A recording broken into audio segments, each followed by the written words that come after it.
26 जनवरी को परसों अब चंद घंटे बाकी हैं, लाल चौक में फैसला हो जाएगा किसने अपनी मां का दूध पिया। દોસ્તો નરેન્દ્ર મોદી, દોસ્તો શું તમને ખબર છે કેવી રીતે નરેન્દ્ર મોદીએ રાજકારણની અંદર પોતાના પગ મૂક્યા, કેવી રીતે અને ક્યારે પ્રધાનમંત્રી નરેન્દ્ર મોદી અને ગૃહમંત્રી અમિત શાહની મુલાકાત થઈ હતી અને કેવી રીતે સ્કૂટર પર અમદાવાદના રસ્તા ઉપર ફરવાવાળા અમિત શાહ અને નરેન્દ્ર મોદીની જોડી કેન્દ્રમાં પહોંચી અને ક્યારે જોયું હતું નરેન્દ્ર મોદીએ કાશ્મીરની અંદર આર્ટિકલ 370 હટાવવાનું ખૂબ જ મહત્વનું સપનું। દોસ્તો રેલવે સ્ટેશન ઉપર ચા વેચવાથી લઈ અને પ્રધાનમંત્રી બનવા સુધીની નરેન્દ્ર મોદીની સફર ખૂબ જ રોમાંચક અને જાણવા જેવી છે, કેમ કે તેની સફર ખૂબ જ કઠિન અને મુશ્કેલ પણ રહી છે। આ ઉપરાંત દોસ્તો આ વિડીયોની અંદર નરેન્દ્ર મોદી સાથે જોડાયેલી અમે એવી વાતોને ખોલીશું કે જેને કદાચ તમે જાણતા પણ નહીં હોય અને ગેરંટી આપીએ છીએ કે આ દરેક વાતોને સાંભળી અને તમે પણ બે ઘડી વિચારતા થઈ જશો। એટલા માટે દોસ્તો આ દરેક વાતોને જોવા અને જાણવા માટે વિડીયોને છેલ્લે સુધી જોજો અને દોસ્તો વિડીયો ગમે તો તમારા દરેક પારિવારિક ગ્રુપ જેવા કે વોટ્સઅપ ગ્રુપ, ઇન્સ્ટાગ્રામ ગ્રુપ અને ફેસબુક ગ્રુપમાં શેર કરવાનું ભૂલતા નહીં। દોસ્તો ઘણા બધા ન્યૂઝપેપર આધારિત નરેન્દ્ર મોદી 80ના દાયકામાં અમદાવાદની અંદર પાંડરવાડાની અંદર રહેતા હતા અને આ પાંડરવાડાથી અમદાવાદ લગભગ 150 કિલોમીટર જેટલું દૂર હતું અને આ સમય પર વધારે બસની સુવિધા પણ ન હતી અને આ સમય પર નરેન્દ્ર મોદી એકદમ સાફ સુથરા કપડાં પહેરી પાંડરવાડાથી અમદાવાદ જવા માટે હંમેશા બસનો ઉપયોગ કરતા હતા અને તે પોતાની સાથે ખંભે એક ઝોલી લઈ અને અમદાવાદ જવા માટે બસની અંદર દરરોજ બેસતા હતા અને અમદાવાદ પહોંચી અને તે પોતાના કાકાની ચાની દુકાન પર જતા અને ત્યાં રહેતા હતા અને સાંજ થતા જ તે ફરીવાર બસ સ્ટેન્ડ ઉપર આવતા અને અમદાવાદથી પાંડરવાડા જવા માટે બસ પકડતા હતા અને આ દરેક બસમાં ભીડ રહેતી હોવાથી બસની અંદર સીટ મેળવવા માટે નરેન્દ્ર મોદી હંમેશા પોતાની સાથે રહેલી ઝોલીને બસની બારીમાંથી બસની સીટ ઉપર મૂકી દેતા હતા કે જેથી કરીને તેને ભીડની અંદર પણ બેસવા માટેની સીટ મળી જાય। એટલું જ નહીં દોસ્તો, નરેન્દ્ર મોદીના ઘણા બધા દોસ્તોએ એ ખુલાસો કર્યો છે કે નરેન્દ્ર મોદીને એ વાતનો સૌથી વધારે ગુસ્સો આવતો હતો જ્યારે તેની ઝોલી સીટમાંથી કોઈ સાઈડ ઉપર મૂકી દેતું હતું અને આ સમય પર મોદી હંમેશા તે માણસ ઉપર ગુસ્સો કરતા હતા બેસવાને લઈને। હવે દોસ્તો રાજકારણની અંદર વડાપ્રધાન નરેન્દ્ર મોદી અને રાષ્ટ્રીય ગૃહમંત્રી અમિત શાહની જોડીને જય વીરુની જોડી તરીકે ઓળખવામાં આવે છે અને આ બંનેએ મળીને રાજનીતિના દરેક ચેપ્ટરોને ફેરવી નાખ્યા છે કે જેને તમે પણ જોઈ રહ્યા છો। પરંતુ શું તમને ખબર છે કે આ નરેન્દ્ર મોદી અને અમિત શાહની મુલાકાત સૌપ્રથમ કેવી રીતે અને ક્યાં થઈ હતી અને કેવી રીતે તે એકબીજાના સંપર્કમાં આવ્યા અને રાજનીતિમાં આગળ વધ્યા? તો દોસ્તો સૌપ્રથમ વર્ષ 1982માં નરેન્દ્ર મોદી રાષ્ટ્રીય સ્વયંસેવક સંઘ એટલે કે RSS ની અંદર પ્રચારક તરીકે કામ કરી રહ્યા હતા અને આ જ સમય ઉપર એક 17 વર્ષના યુવાન અમિત શાહે અખિલ ભારતીય વિદ્યાર્થી પરિષદને જોઈન્ટ કર્યું એટલે કે અમિત શાહ RSS સંઘ સાથે જોડાયા અને આવા સમય પર આ RSS સંઘની ઓફિસની અંદર નરેન્દ્ર મોદી અને અમિત શાહને સૌપ્રથમ ઔપચારિક રીતે મુલાકાત થઈ હતી અને ધીમે ધીમે RSS ની શાખાઓ સાથે જોડાયેલા ઘણા બધા કાર્યક્રમોની અંદર ધીમે ધીમે બંનેની એકબીજા સાથે મુલાકાત થવા લાગી અને અહીં એ પણ જાણવા મળ્યું કે નરેન્દ્ર મોદી અને અમિત શાહના વિચારો એકદમ સરખા હતા અને આ વાતને લઈને નરેન્દ્ર મોદી અમિત શાહથી ખૂબ જ પ્રભાવિત થતા હતા અને આવી જ રીતે ધીમે ધીમે સમય જતો રહ્યો અને મોદીજી અને અમિત શાહ ખૂબ જ નજીકના મિત્રો બની ગયા અને 1986 સુધીમાં તે એકબીજાના સાચા મિત્રો બની ગયા અને આ જ વર્ષ એટલે કે 1986માં નરેન્દ્ર મોદીએ સૌપ્રથમ ભાજપ પાર્ટીની અંદર જોડાય અને રાજકારણની અંદર પોતાના પગ મૂક્યા અને સૌપ્રથમ ભાજપ પાર્ટીએ તેને સંગઠન મહામંત્રી તરીકેની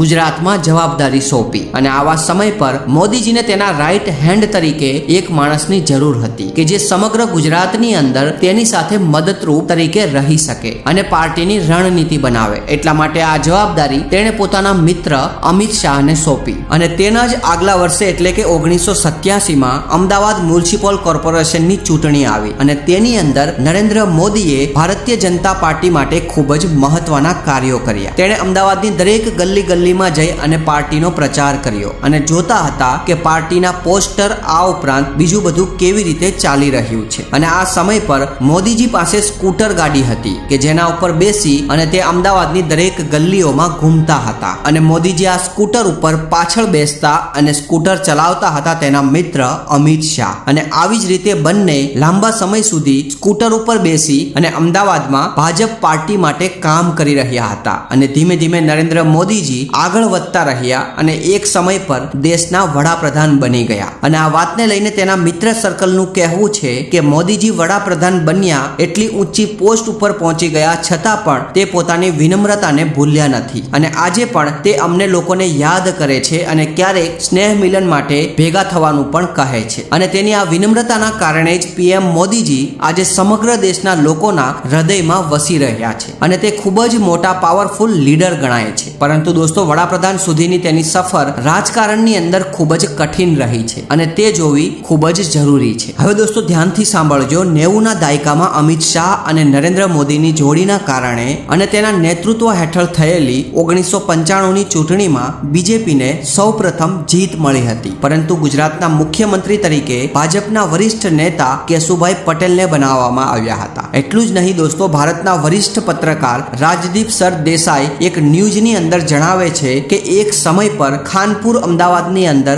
બીજેપીની ખૂબ જ નાની કાર્યાલય હતી અને આ કાર્યાલયની બહાર નરેન્દ્ર મોદી ખાખરા ખાતા હતા. જ્યારે બીજેપીના વરિષ્ઠ અને મોટા નેતાઓ જેવા કે શંકરસિંહ વાઘેલા, કેશુભાઈ પટેલ અને સુરેશ મહેતા કે જે કાર્યાલયની અંદર બેઠા હતા અને નરેન્દ્ર મોદીને બહાર બેઠા જોઈ અને પત્રકાર રાજદીપ સર દેસાઈએ કહ્યું કે મોદી તમે પણ અંદર જતા રહો. પરંતુ નરેન્દ્ર મોદીએ કહ્યું કે અંદર બેઠેલા લોકો મોટા છે એટલા માટે તેને અંદર બેસવા દેવા જોઈએ, હું અહીંયા બરાબર છું. અને આવું કહી તે વાતને અવગણી દેતા હતા. આ ઉપરાંત ઘણી બધી બીજેપીની મીટિંગો એવી પણ હતી કે જ્યારે નરેન્દ્ર મોદીને બોલાવવામાં પણ આવતા ન હતા. પરંતુ આ બધું થવા છતાં ધીમે ધીમે નરેન્દ્ર મોદીનો દબદબો દેશની અંદર વધી રહ્યો હતો. અને આ દબદબો માત્ર ચૂંટણીના જીતવાથી જ નહીં, પરંતુ તેનું સૌથી મોટું કારણ એ હતું 2 વર્ષ પહેલા એક સૌથી મોટું આંદોલન થયું હતું અને તે હતું રામ મંદિર આંદોલન. જોવા જઈએ તો વર્ષ 1990માં લાલકૃષ્ણ અડવાણી એક ભાજપના અધ્યક્ષ હતા અને તે સમય પર અયોધ્યાની વિવાદિત ભૂમિ પર ફરી એકવાર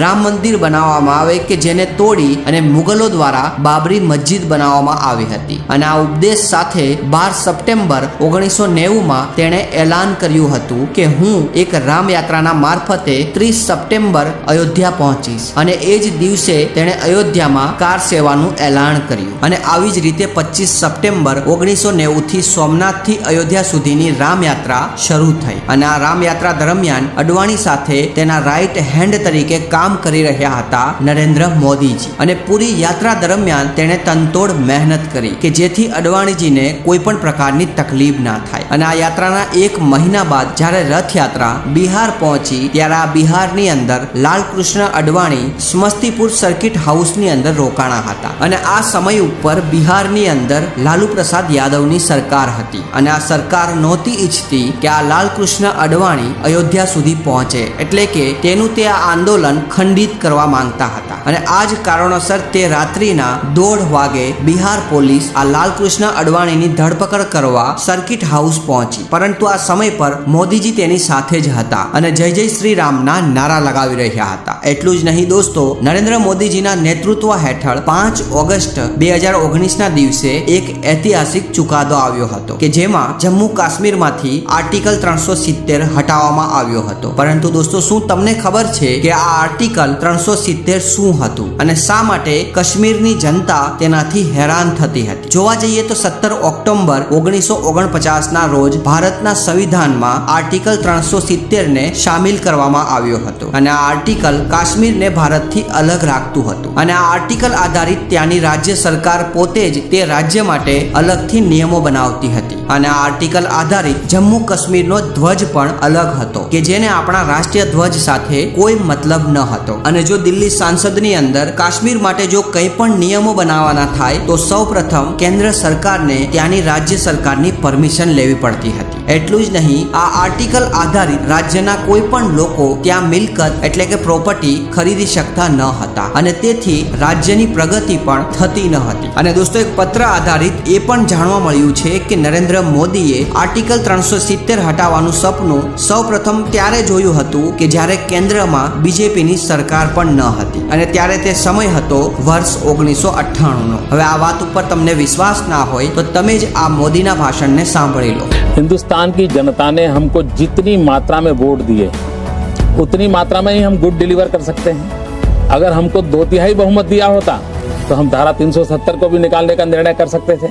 આ ઉપરાંત દોસ્તો, નરેન્દ્ર મોદીનું માનવું હતું કે જ્યાં સુધી કાશ્મીરની અંદર આર્ટિકલ 370 હશે ત્યાં સુધી કાશ્મીર આગળ નહીં આવે અને આ જ કારણોસર તેણે 2019ની અંદર આર્ટિકલ 370 ને હટાવી દીધું કે જેના સાક્ષી તમે પણ છો. આ વાતને લઈને આજે છેલ્લા 4 વર્ષની અંદર કાશ્મીરમાં ખૂબ જ વિકાસ થયો અને તેની તારીફ આખી દુનિયા કરી રહી છે. તો દોસ્તો, આ હતી નરેન્દ્ર મોદીના રાજકારણની સાથે જોડાયેલી રસપ્રદ વાતો. આ ઉપરાંત ઘણી બધી વાતો એવી છે કે જે નરેન્દ્ર મોદી સાથે જોડાયેલી છે, પરંતુ તે વાતો જોશું આપણે એક અલગ વિડીયોની અંદર. આશા રાખીએ છીએ કે દોસ્તો વિડીયો તમને ગમ્યો હશે અને તમને કંઈક નવું જાણવા મળ્યું હશે. અને દોસ્તો, વિડીયો ગમ્યો હોય તો જરૂરથી તેને લાઈક કરજો અને તમારા દરેક ગ્રુપ જેવા કે વોટ્સઅપ ગ્રુપ, ઇન્સ્ટાગ્રામ ગ્રુપ અને ફેસબુક ગ્રુપમાં જરૂરથી તેને શેર કરજો. આ ઉપરાંત દોસ્તો, આવા જ બીજા ઇન્ટરેસ્ટિંગ અને નોલેજેબલ વિડીયોને જોવા માટે જરૂરથી ચેનલને સબસ્ક્રાઇબ કરી લો અને સાથે બાજુમાં રહેલું ઘંટડી બટન દબાવી દો. તો બસ મિત્રો, આજ માટે એટલું જ. હવે મળીશું નવા વિડીયોમાં નવા નોલેજ સાથે અને ત્યાં સુધી આપ સર્વને મારા જય હિન્દ, જય ભારત. અને દોસ્તો, તમે તમારો કિંમતી સમય નીકાળી અમારો વિડીયો જોયો તે બદલ તમારો ખૂબ ખૂબ ધન્યવાદ.